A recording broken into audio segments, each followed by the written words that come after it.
오늘 우리에게 주신 하나님의 말씀은 갈라디아서 4장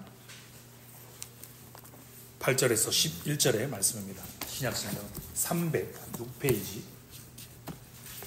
갈라디아서 4장 8절에서 11절의 말씀입니다.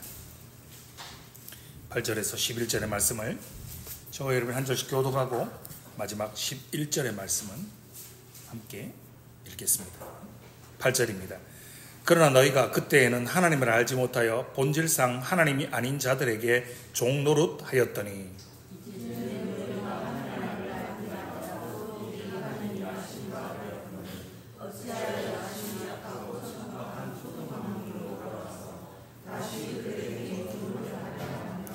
너희가 날과 달과 절기와 해를 삼가 지키니 내가 너희를 위하여 수고한 것이 헛될까 두려워하노라. 아멘.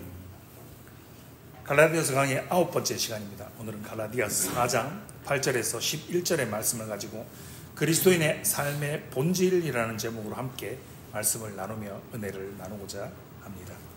교회 찾아오시는데 어려움은 없으셨습니까? 이쪽 자리가 지금 좀 덥습니다. 요거를 들면 이쪽이 먼저 추워지고 이쪽이 나중에 시원해지는 그런 좀 어려움이 있습니다. 그래도 뭐 교회적인 상황이니까 웃으면서 이해해 주시면 감사하겠습니다. 여러분은 인생에 어떤 슬로건, 어떤 교훈들, 어떤 뭐 이런 것들을 가지고 살아가고 계십니까? 제가 참 좋아하는 인생의 슬로건이 있는데요. 바로 이겁니다. 여자는 자신이 사랑하는 사람을 위해 목숨을 바치고 남자는 자신을 알아주는 사람을 위해 목숨을 바친다라는 겁니다. 여자와 남자가 어떠한 심정으로 어떠한 마음가짐으로 살아가는가를 잘 보여주는 슬로건이라고 생각을 합니다. 남자분들은 공감하실 것 같습니다. 특별히 사회생활 하다 보면 인정을 받아야 되지 않습니까? 인정을 받아야 진급도 할 수 있고 주변 사람들로부터 인정을 받아야 일을 할 수 있는 거기 때문에 남자에게는 누군가로부터 인정을 좀 받아야 되는 그런 욕구들이 있습니다. 반면 여자는 어떻습니까? 마음가짐을 가지고 그와의 관계, 이 사람과의 관계가 어떠한가라는 것을 단적으로 보여주는 예라고 할 수 있습니다. 오늘 우리가 읽은 이 갈라디아서 4장의 본문은요, 우리가 어떠한 신분에서 어떠한 신분으로 변화되었는가, 그리고 변화된 신분의 참된 본질이 무엇인가를 우리에게 잘 보여주고 있는 본문입니다. 오늘 본문 8절의 말씀을 다시 한번 보십시오. 너희가 그때에는 하나님을 알지 못하여 본질상 하나님이 아닌 자들에게 종노릇하였다라고 말합니다.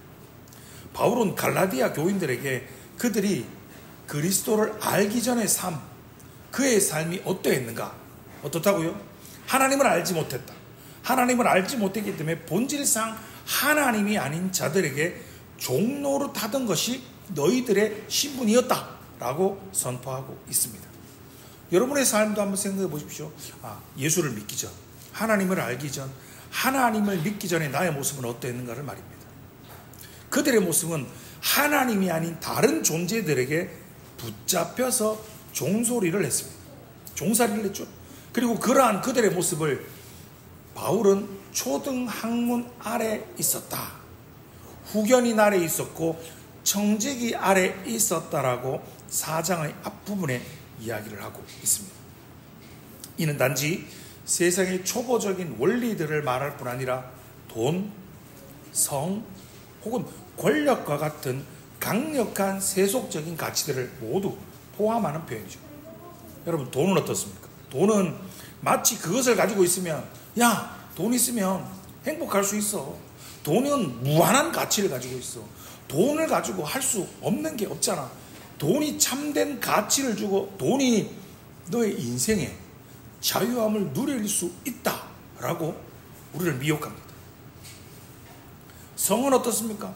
성은 무한한 쾌락과 향락을 너희에게 제공해 준다라고 우리를 유혹합니다. 여러분, 권력은 어떻습니까? 세상의 권력을 가지고 있으면, 이 권력만 있으면, 힘만 있으면 자기 마음대로 네가 하고 싶은 대로 세상을 지배하고 누릴 수 있다라고 거짓된 가르침으로 우리를 미혹합니다. 이처럼 세상의 원리들은요, 우리에게 마치 그것을 가지고 있으면 너희가 참된 자유를 누릴 수 있다, 진정한 자유를 약속하는 것처럼 보이지만 결국에는 그러한 모든 것들이 우리를 강력하게 장악합니다. 우리를 강력하게 붙잡아서 우리가 그것에서 빠져나오지 못하도록 우리를 그것의 중독의 상태로 만들고 우리를 그것의 노예로 만들어 버리는 겁니다. 여러분, 한때 우리 사회에 자조적인 표현들이 한때 굉장히 유행했던 때가 있지 않았습니까? 젊은 세대들로부터 들어보셨을 겁니다. 헬조선이라고 말입니다. 조선 땅에서 이 나라 살 수 없다, 헬조선이다, 이런 표현도 들어보셨을 겁니다. 흑수저라고 말입니다. 무슨 뜻입니까? 아무리 노력해도, 열심히 살아도, 아무리 내가 열심히 살아도 도저히 벗어날 수 없는 굴레에 이 한국이라는 희망이 전혀 없다, 절망할 수밖에 없는 이 사회, 또 다른 형태의 종노릇하게 만드는 것이라고 표현할 수 있습니다.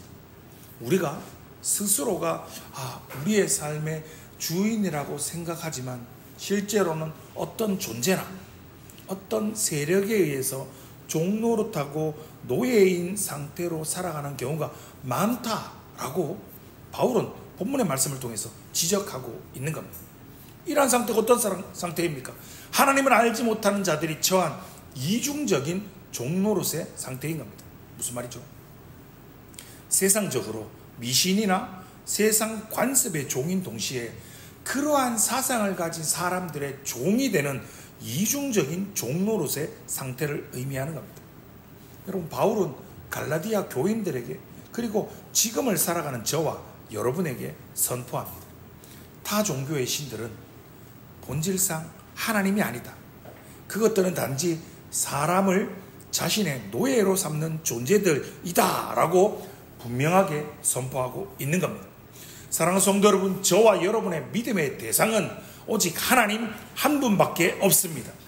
천상천하 유아 독존하시며 유일무이하시고 말씀으로 온 세상을 창조하셨으며 지금도 살아계셔서 역사를 주관하시며 세상의 마지막 날 산자와 죽은 자를 심판하실 하나님이심을 확실하게 믿으시는 성도님들 되시기를 주님의 이름으로 축원합니다. 여러분, 갈라디아 교인들은요, 이러한 바울의 복음의 선포를 통해서 놀라운 인생의 변화를 경험했습니다. 예수를 믿기 전과 예수를 믿은 후의 삶이 완전히 달라지는 변화를 경험한 겁니다. 여러분, 경험하셨습니까? 예수를 믿기 전에 삶과 예수를 믿은 후의 삶, 그 놀라운 변화들을 경험하셨습니까? 하나님을 알지 못하여서 본질상 하나님이 아닌 자들에게 종노릇하였던 과거의 그들의 모습이 예수를 믿기 전에 바로 저와 여러분의 모습들 아니었습니까? 그러나 복음의 선포를 통해서 이제는 하나님을 알게 되었습니다. 하나님을 믿게 되었습니다. 보내어주신 성령 하나님으로 인해서 하나님을 아빠 하나님이라고 부를 수 있게 된 하나님의 자녀가 되었습니다. 하나님의 상속자가 되었습니다. 우리 오늘 아이들이 뒤에서 막 다니지 않습니까? 예배하는 도중에 막 와서 엄마한테 옵니다. 왜요? 엄마니까요. 예배 개의치 않습니다. 어떤 분들은 예배할 때 아이들이 저래 돌아다니면 되겠나? 아닙니다. 여러분, 저 때 아이들은 돌아다니기 정상입니다. 여러분이 지금 예배 시간에 돌아다니면서 엄마, 이게 더 웃긴 거고요. 저 아이들이 카페에서 엄마에게 아빠에게 필요한 것이 있어서 오는 게 정상입니다. 무슨 말입니까? 우리가 하나님을 이렇게 편하게 언제든지 아빠 하나님, 아빠 아버지라고 부를 수 있는 하나님의 자녀가 되었고 하나님의 상속자가 되었다는 말입니다. 그들은 이제 하나님을 알게 되었습니다. 그리고 더 중요한 것이 있습니다. 더 중요한 것이 무엇입니까? 하나님이 저와 여러분을, 우리를 아신 바 되었다는 겁니다.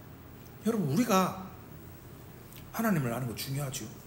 그러나 그것보다 더 중요한 것은 하나님이 우리를 아시는 것이 먼저입니다. 하나님 우리를 아시는 것이 먼저이며 그것이 훨씬 더 중요한 일입니다. 하나님께서 우리를 알아주실 때 비로소 우리도 하나님을 알게 되고 우리 자신의 진정한 정체성을 발견하게 되는 겁니다. 여러분 학교 다닐 때 문학 시간 혹시 기억나십니까? 김춘수의 꽃이라는 시, 고개를 끄덕이신 저와 세대가 비슷하신 분들입니다. 그 시 중에 이런 구절이 있죠. 내가 그의 이름을 불러주었을 때 그는 나에게로 와서 꽃이 되었다라고 말합니다.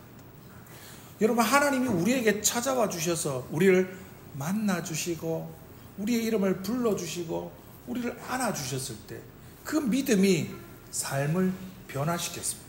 하나님을 알지 못하여서 본질상 하나님이 아닌 자들에게 종노릇하던 삶의 모습과 하나님을 알게 되었고 하나님을 믿게 되었고 하나님을 아신 바 된 사람의 삶의 모습은 차원이 다르죠. 변화되죠. 거듭난 새 사람이 되죠. 이 놀라운 변화를 경험했던 우리가 잘 알고 있는 한 사람을 소개해 보겠습니다. 오늘 우리가 예배 후에 말씀을 듣고 난 후에 말씀에 반응해서 함께 부를 찬송이 찬송가 305장입니다. 무슨 찬양이죠? 나 같은 죄인 살리시. 한국 사람들이 좋아하는 명반, 많이 듣는 찬송가 100곡 안에 꼭 들어가는 찬송가 305장의 작사자로 알려진 존 뉴턴입니다. 여러분 그런 방탕한 삶을 살다가 선원 생활을 한 경험을 바탕으로 선장이 되는데요. 어떤 배의 선장이 되냐면 노예선의 선장이 됩니다. 이렇게 생겼습니다. 잘 보이십니까? 배가 있는데요.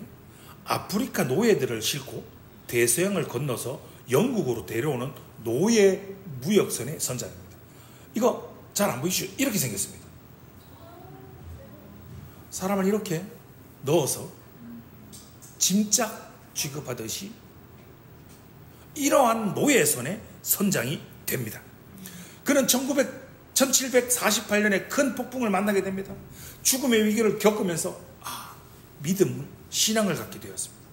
이후에 1755년에 심한 열병을 앓으면서 영적인 고독과 갈등을 겪으면서 이런 비인도적인 사람을 짐짝보다 못한 취급을 하는 이런 노예 무역을 완전히 포기하게 됩니다.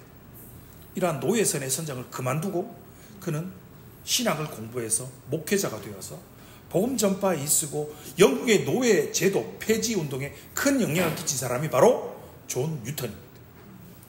알려진 바에 의하면 그는 우리가 일반 이렇게 액자를 걸지 않지 않습니까? 그는 액자가 아니라 벽을 파서 신명기 15장 15절의 말씀을 새겨 놓았다고 합니다.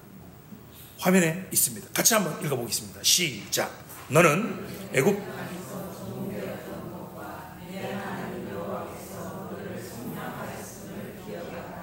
아멘. 그는 회심한 이후에 기억하고 살았다는 겁니다. 눈앞에 글귀를 새기고 말씀을 새기고 너는 애굽 땅에서 종되었던 것, 종살이하던 그것을 내 하나님 여호와께서 나를 속량하셨다라는 것을 잊지 않고 기억하기 위해서 말씀을 새기고 그것을 평생 바라보았다라는 겁니다. 사랑하는 성도분, 저와 여러분은요, 우리는 하나님이 아신 바 된 사람들입니다. 죄의 노예였고 죽음의 노예였던 저와 여러분을 예수 그리스도의 십자가를 통해서 하나님의 자녀 삼으셨음을 항상 잊지 말고 기억하시기 바랍니다. 하지만 본문의 갈라디아 교인들은요, 유대주의자들이 들어왔습니다. 거짓 형제들이 들어와서 그들을 유혹합니다. 그들을 미혹합니다. 그것에 넘어가서 다시금 약하고 천박한 초등학문으로 돌아가서 다시금 그들에게 종로로 타려고 하고 있습니다. 여러분, 약하다는 뜻은 무엇일까요? 율법은 죄는 판단할 수 있지만, 죄는 진단할 수 있지만, 이것이 죄다, 이것이 악하다라고 진단할 수 있지만 그것의 죄를 용서해 주거나 심지어 미래에 그 죄를 이길 수 있는 힘과 능력을 줄 수 없다는 겁니다. 단지 율법은 인간의 연약함, 영적인 빈곤함, 무력함을 환히 드러낼 뿐입니다. 천박하다는 뜻은 무엇입니까? 가볍다는 거죠. 하나님의 은혜, 하나님이 베푸신 놀라운 은혜와 비교할 때 그것들은 너무나 값이 없다는 거죠. 하찮은 거죠. 그것들은 참된 해방과 자유를 가져다 주지 못하고 도리어 노예와 같은 굴종과 종노릇만을 가져다 줄 뿐이라는 겁니다. 그들의 퇴보적인 구체적인 모습이 오늘 본문 10절에 이렇게 열거되고 있죠. 너희는 날과 달과 절기와 해를 삼가 지키니라고 말입니다.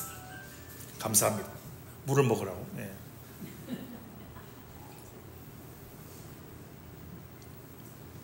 10절은요, 유대인들의 율법적 절기 준수입니다. 날은 우리가 잘 아는 것처럼 그들이 정한 안식일 규정, 금식일 규정 뭐 이런 거죠. 달은요, 월상, 매달 첫날을 지키는 것을 의미하죠. 절기는요, 유월절, 초막절, 오순절 등의 유대교의 연례 절기를 의지하죠. 해는요, 안식년, 희년 등 주기적으로 돌아오는 해를 의미하는 거죠. 이것은 갈라디아 교인들이 유대주의자들, 거짓 형제들의 미혹에 넘어가서 단순히 특정한 날을 지키고 특정한 절기를 지키는 그 행위 자체가 문제가 되는 것이 아니라, 내가 날을 지킨다, 내가 달을 지킨다, 내가 절기를 지키고 내가 해를 지키는 이 행위를 통해서 내가 이만큼 하고 있다 라는 그 행위를 통해서 하나님께 인정을 받거나 내가 하나님께서 명하신 이것을 지켰으니 나에게 구원을 주십시오 라는 율법주의적 행위로 돌아가려는 태도를 강력하게 경계하는 말씀입니다. 바울은요, 이러한 율법주의가 이교도들이 귀신을 섬기며 초등학문에 종로릇하는 것과 다름없다라고 간주하고 있는 겁니다. 우리 지금 실생활 예로 어떤 예가 있을까요? 여러분, 이사 한 번씩 하시죠? 이삿짐 센터 전화하면 뭐라고 이야기합니까? 손 빈 날. 들어보셨죠? 더 비쌉니다. 귀신이 없는 날 이사를 해야 된다고? 그날에는 더 비쌉니다. 그들이 그들 나름대로의 규례와 법칙들을 가지고, 바울은 이러한 율법주의자들이, 이교도들이 마치 그들이 믿는 이방신과 귀신을 섬기며 초등학문에 종노릇하는 것과 다름이 없다라고 간주를 하고 있는 겁니다. 그 이유는요, 이 모든 것이 나의 행위로, 나의 어떠한 행위로 구원을 얻으려 하는 율법주의적인 행태이기 때문입니다. 겉모양은 경건하죠. 겉모양은 지키는 것 같습니다. 겉모양은 잘하고 있습니다. 그러나 알맹이는 없이 껍데기만 남게 되는 형식주의적 신앙생활인 겁니다. 바울은 이처럼 갈라디아 교인들이 퇴보하는 모습을 보면서 이렇게 단식하고 있는 겁니다. 11절의 말씀입니다. 내가 너희를 위하여 수고한 것이 헛될까 두려워하노라 라고 말입니다. 여러분, 바울의 이 본문의 단식은, 이 두려움은요, 갈라디아 교인들이 구원을 잃을 것이라는 의미라기보다는요, 그들이 영적으로 퇴보하고 있다는 겁니다. 영적으로 뒤로 물러나고 있어서 바울이 그들을 위해서 힘써야 했던 사역이 헛수고가 될 수도 있다는 깊은 염려를 표현하고 있는 것입니다. 제가 얼마 전에 넷플릭스에서 한 드라마를 보았는데, 여러분 보셨습니까? 약한 영웅이라는 그 드라마를 봤는데, 그 주인공 때문에 자기의 친구가 혼수 상태에 빠져서 다치게 됩니다. 물론 그 본인의 잘못은 아닙니다. 그런데 자책합니다. 나 때문에 이런 일들이 벌어졌다. 자괴감을 느끼는 거죠. 내 탓이다, 내 책임이다 라고 말입니다. 나이가 들어가나 봅니다. 드라마를 보는데 얼마나 울었는지 모릅니다. 무슨 말이냐면, 여러분 살다 보면 그렇게 느끼지 않습니까? 제가 요즘 그런 감정이 참 많이 들거든요. 자녀들이, 저희 앞에 자녀들이 앉아서 예배를 드리고 있는데, 아빠로서, 때로는 목사로서 아이들이 예배를 잘 못 드리는 모습을 보면요, 예배를 잘 드리고 있습니다. 못 드리는 모습을 보면 이런 자책이 드는 겁니다. 내가 목사인데, 내가 아빠인데, 내가 교육을 잘 못해서 우리 애들이 믿음이 없고 예배를 잘 못 드리는 거 아닌가 라고 자책하게 되는 거죠. 목사인데 교회가 성장하지 않고 성도들이 늘지 않는 모습을 보면 내가 목회를 잘못해서, 내가 이것밖에 안 돼서 우리 교회가 이런 것 아닌가 라고 자책하게 되고 자괴하는 그런 심정들이 참 많이 들게 됩니다. 왜 울었냐면 그 옆에 친구가 이런 위로를 하더라고요. 그건 너의 잘못이 아니다. 친구가 아파서 혼수 상태에 빠진 것, 누군가가 다친 것, 그거 너의 잘못이 아니다 라는 그것이 너무 북받쳐서 자책하게 되고 자괴하는 마음을 다시 한번 돌아보게 되었습니다. 바울이 그런 심정이라는 거죠. 바울이 피를 토하며 갈라디아 교인들에게 복음을 증거했는데 내가 너희를 위하여 수고한 것이 헛되다. 수고한 보람이 없다. 내가 한 것이 아무 도움이 안 되는구나 라고 스스로를 자책하게 되는 거죠. 우리가 잘 알고 있는 감리교회의 창시자인 존 웨슬리의 삶도 여러분 이와 유사한 교훈을 줍니다. 그는요 옥스퍼드, 영국의 옥스퍼드 굉장히 유명한 대학이지 않습니까? 거기를 수석으로 졸업합니다. 누가 봐도 완벽한 지식인이었습니다. 게다가 훌륭한 목회자였습니다. 그는 매일 죄수들을 신방하고 그의 사비를 들어 교회의 것들을 들어서 가난한 자들을 돕는 등 정말 많은 선행을 베풀었습니다. 그러다가 어느 날 그는 배를 타고 오다가 풍랑을 만났습니다. 그러다가 좌초되어서 죽음의 위험 앞에 처했습니다. 그런데 그가 이런 심정이 드는 겁니다. 아, 내가 지금 죽는다면 나는 과연 천국에 갈 수 있을까? 라는 두려움이 나는 구원받을 수 있을까라 라고 여전히 죽음에 대해, 구원에 대해, 천국에 대해 두려워하고 있는 자신의 모습을 보게 되었답니다. 그런데요, 그 당시 동일한 상황이잖아요. 죽음을 눈앞에 두고 배 위에서 함께 모여 찬양하고 있던 모라비아 교도들의 너무나도 평온한 모습을 보고 그는 충격을 받았다.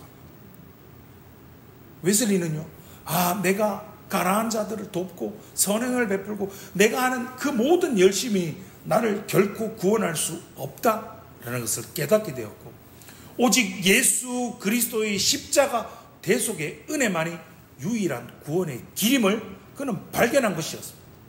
훗날 웨슬리는요, 자신의 옥스퍼드 시절을 이렇게 회상합니다. 아들의 믿음이 아닌 종의 믿음을 가졌을 뿐이라고 말입니다. 여러분, 이처럼요, 외적인 행위, 외적인 이러한 모든 행위나 율법주의에 매달리는 것은 사탄의 아주 교묘한 전략일 수 있습니다. 어린 시절 우리가 사탄을 들었을 때는요, 어린 시절 영화나 드라마 이런 것들을 보면 이렇게 큰 삼각창을 딱 들고요, 검은색 망토를 딱 두르고 입주위에 피를 질질 흘리면서 사탄! 여러분, 요즘 사탄은 그런 모습으로 등장하지 않습니다. 사탄은 자신을 광명한 천사로 가장합니다. 의의 일꾼으로 가장하여서 우리를 유혹합니다. 사탄은 우리가 예수 그리스도의 영, 성령의 영을 의지하는 대신에 너를 믿어야지, 네가 이렇게 능력 있고 네가 이렇게 돈도 잘 벌고 네 외모면 이 정도면 되지, 이 정도면 너 정도면 되지라고 우리 자신을 의지하게 만들고 겸손히 무릎으로 우리의 모든 영광을 하나님께 돌리게 하는 대신 네가 수고한 거잖아, 네가 교회를 위해서, 네가 가정을 위해서, 네가 직장을 위해서 네가 이렇게 수고하고 헌신하고 노력한 거, 그 영광 네가 받아야지. 자신에게 공을 돌리고 자신의 노력과 자신의 수고로 만들려고 우리를 미혹하고 유혹합니다. 사랑하는 성도 여러분, 우리는 이러한 사탄의 교묘한 책략에 속지 않도록 늘 깨어 근신하며 기도해야 됩니다. 말씀을 붙잡아야 합니다. 기도와 말씀을 통해서 변화된 나의 신분이 어떠한가 끊임없이 기억하고 끊임없이 상기해야 합니다. 사랑하는 성도 여러분, 그렇다면 우리는 어떻게 이 약하고 천박한 초등학문에서 벗어나 예수 그리스도 안에서 참된 자유를 누릴 수가 있을까요? 저와 여러분의 신앙의 본질은 무엇입니까? 진정한 자유는 오직 하나님을 알고 더욱이 하나님이 우리를 아시는 그 은혜 가운데 있습니다.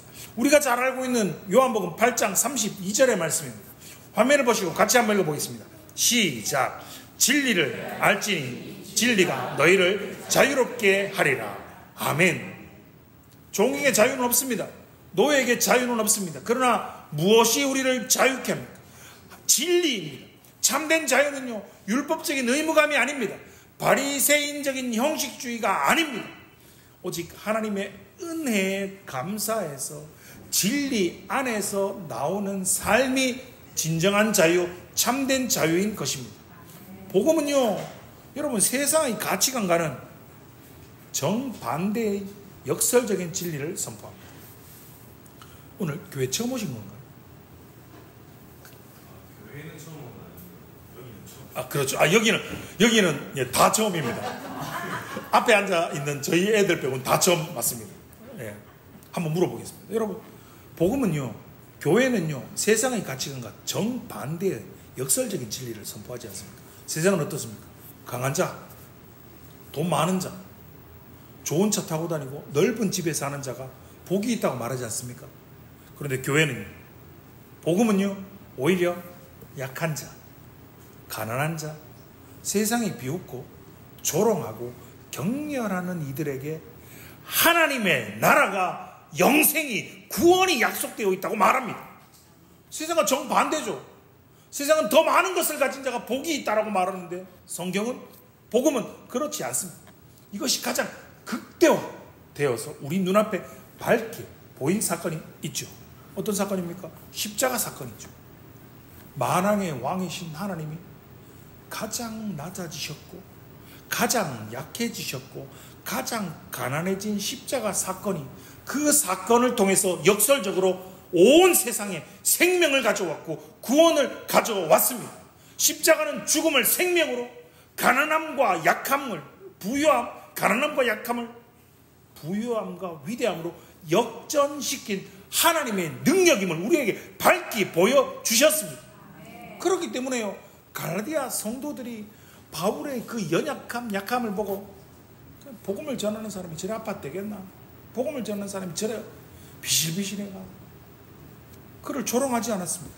그의 약함을 비난하지 않았습니다. 오히려 그를 보듬고 그를 위로하고 그를 공감해주고 그를 격려했던 것처럼 약한 자를 사랑으로, 예수 그리스도의 사랑으로 환대하는 것이, 품어주는 것이 바로 복음의 원리 아닙니까?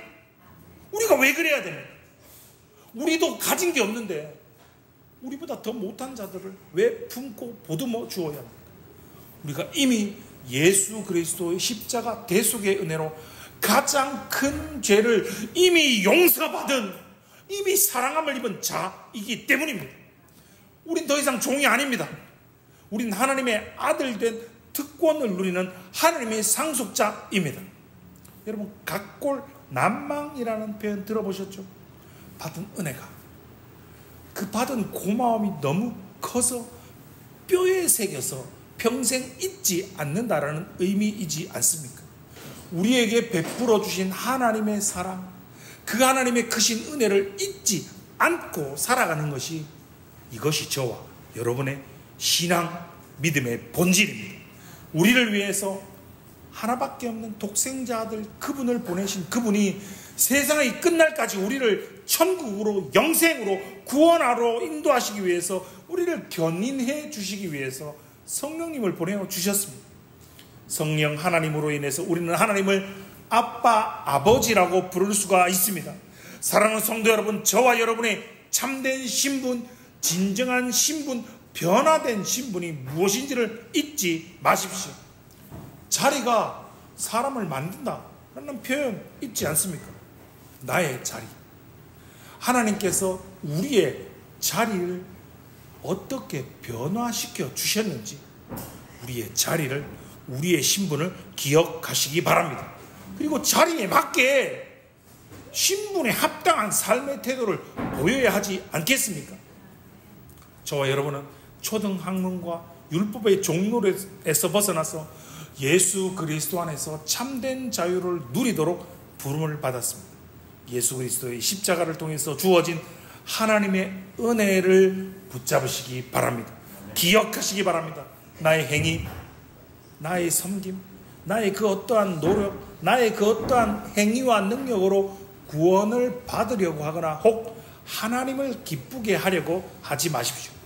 오직 저와 여러분을 위해서 그의 모든 것을 내어주신 하나님의 사랑, 그 은혜에 감사하며 기억하며 진정한 하나님의 아들로, 진정한 하나님의 딸로 살아가시기 바랍니다.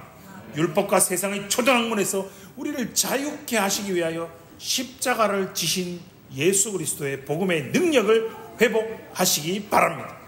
예배전에 불렀던 찬양처럼 성령께서 우리가 안에 계셔서 우리가 약할 때 우리의 강함이 되어주시고 우리가 가난할 때 우리의 부유함이 되어주시는 참 자유의, 참 풍성함의 역사를 여러분 각자가 살아가는 삶의 모든 자리에서 더욱 풍성하게 누리시는 복된 성도님들 되시기를 주님의 이름으로 축원합니다.